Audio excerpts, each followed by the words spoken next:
नमस्कार दोस्तों। पिछले 45 दिन से सनातन की आस्था का केंद्र महाकुंभ प्रयागराज में चल रहा महाकुंभ अब संपन्न हुआ। सनातन की दृष्टि से अगर देखा जाए तो ये बहुत बड़ा आयोजन था। मेरे ख्याल से अगर देखा जाए तो इतिहास में सबसे बड़ा। इसको बड़ा इसलिए कहा जा रहा है कि इस महाकुंभ में लगभग 67 करोड़ लोगों ने आस्था की डुबकी लगाई और पुण्य का लाभ प्राप्त किया। 67 करोड़ जो संख्या है वो लगभग इतनी बनती है कि आज के जितने हिंदू सनातनी हिंदू हैं उनका 70%, यानी कि एक देश की हिंदू जनसंख्या बहुसंख्यक जनसंख्या का 70% समूह एक जगह इकट्ठा होता है, एक कार्य के लिए इकट्ठा होता है। ये अपने आप में बहुत बड़ी बात है। इतना बड़ा आयोजन शायद ही पहले कभी मानवता के इतिहास में हुआ हो। ये आयोजन हिंदू एकता के लिए सनातन के शिखर पर जाने की दिशा में एक बहुत बड़ा आयोजन है। महंत योगी आदित्यनाथ जी, उत्तर प्रदेश के मुख्यमंत्री, प्रधानमंत्री श्री नरेंद्र मोदी, रेल मंत्री अश्विनी वैष्णव और तमाम जो अफसर, जो कर्मी, जो कमिश्नर, जो छोटे छोटे कर्मचारी, पुलिस स्टाफ जो इसके आयोजन में जुटे हुए थे, मेला प्रशासन के लोग थे, स्थानीय प्रशासन के लोग थे, वो सब बहुत बहुत बधाई के पात्र हैं, जिन्होंने अपने पुरुषार्थ से, अपने संयम से, अपनी मेहनत से इस आयोजन को सफल बनाने में कोई कोर कसर नहीं छोड़ी। यह मानवता सनातन युगों युगों तक उनका आभारी रहेगा। ये जो आयोजन था, इसके अगर बैकग्राउंड में हम थोड़ा जाएं तो पता चलेगा। कुछ दिन पहले आदरणीय योगी आदित्यनाथ जी ने एक नारा दिया था, बटेंगे तो कटेंगे। उसी नारे को अनुमोदन किया देश के प्रधानमंत्री श्री नरेंद्र मोदी जी ने कि एक रहेंगे तो सेफ रहेंगे। तो ये जो दो नारे थे, ये नारे एक तरह के प्रैक्टिकल थे।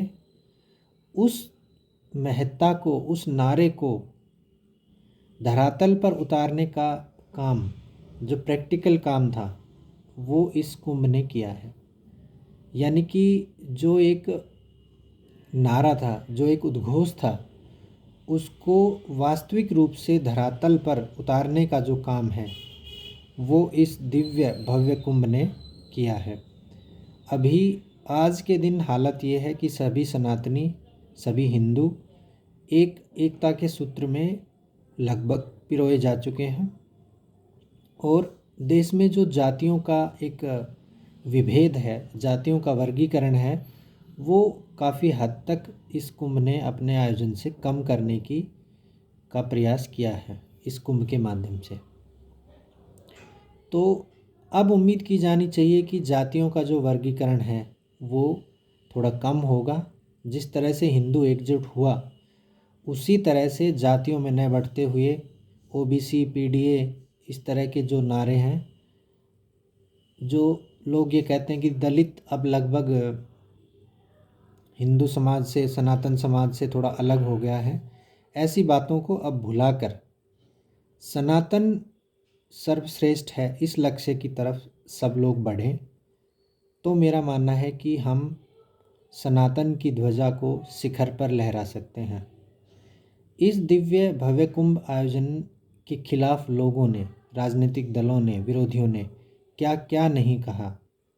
सनातन विरोधियों ने इसको मलिन करने के लिए क्या क्या हथकंडे नहीं अपनाए, उस पर भी गौर करना अति आवश्यक है। सबसे पहले देश की सबसे मुख्य विपक्षी दल कांग्रेस नेता राहुल गांधी, प्रियंका गांधी इसमें नहीं गए। मल्लिकार्जुन खड़गे ने क्या कहा कि कुंभ से कौन सा रोजगार मिलता है, जबकि हकीकत यह है कि कुंभ से अर्थव्यवस्था को एक नई गति मिली है। हर एक आंकड़ा अलग अलग, कोई 2 लाख करोड़ का बिजनेस कह रहा है, कोई 3 लाख करोड़ का कह रहा है। एग्जैक्ट आंकड़ा अभी नहीं है, लेकिन कुंभ से एक बहुत बड़ा व्यापार में एक इजाफा हुआ है निश्चित रूप से। रेलवे को बहुत फ़ायदा हुआ है। वहाँ पर जो छोटे मोटे प्रसाद वाले वेंडर और जितने भी लोग थे, उनको एक अपना व्यापार बढ़ाने में, अपना काम बढ़ाने में निश्चित रूप से फ़ायदा हुआ है। पश्चिम बंगाल की मुख्यमंत्री ममता बनर्जी ने तो हद करते हुए, घोर तुष्टीकरण में डूबते हुए ये कहा कि ये महाकुंभ नहीं, मृत्यु कुंभ है। तो इस पर संतों ने जवाब दिया कि 2027 का जो चुनाव आएगा, अगला जो विधानसभा चुनाव हो, वो ममता बनर्जी के लिए मृत्यु कुंभ साबित हो, ऐसी कामना हम करते हैं। अखिलेश यादव को तो ऐसा लग रहा था कि उसका जो पीडीए का एक फर्जी नारा था, वो इस स्नान में यमुना गंगा के संगम में बह गया। उन्होंने इस दिव्य भव्य कुंभ की जो महत्ता थी, उसको मलिन करने में कोई कोर कसर न छोड़ी। कभी अव्यवस्था के बहाने, कभी भीड़ के बहाने, कभी मौनी अमावस्या पर हुई एक हल्की भगदड़ के बहाने वो बार बार इस पर चोट करते रहे।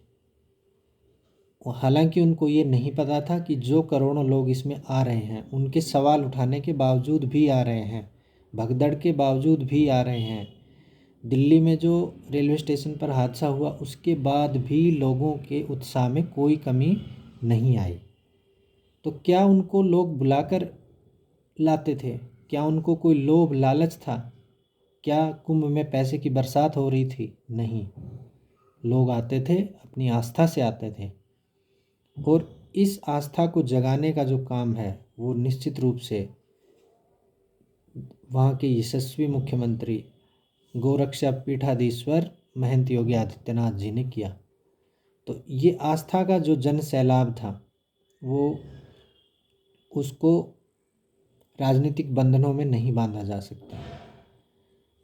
जब अखिलेश यादव के ये सब हथकंडे काम नहीं आए, उन्होंने कोई कोर कसर नहीं छोड़ी थी, लेकिन जनता के उत्साह में, सनातनियों के उत्साह में कोई कमी नहीं आई। तो अंततः उन्होंने गंगा के पानी पर ही, गंगा के जल पर ही उन्होंने उंगली उठानी शुरू कर दी और कहा कि ये जल दूषित है, जबकि गंगा जल कभी दूषित होता नहीं है। तो सनातन विरोधी जो लोग हैं, लालू यादव ने क्या कहा? कहा कि ये कुंभ उम्भ तो बेकार की चीज़ें हैं। तो ये जितने सनातन विरोधी हैं, इनका चेहरा पहचान लेना चाहिए और आने वाले जो भी चुनाव हैं, उनको वोट से चोट ज़रूर देनी चाहिए। जिन्होंने इस भव्य आयोजन के मार्ग में अड़ंगा डालने की कोशिश की, अपने कुत्सित विचारों से इसमें बाधा डालने की कोशिश की, उन लोगों को जवाब ज़रूर दिया जाना चाहिए। और दूसरा, मेरी यह उम्मीद है कि सनातनी इसी तरह एकता के सूत्र में उनको पिरोने का काम इस तरह के आयोजन करते रहें। जय श्री राम।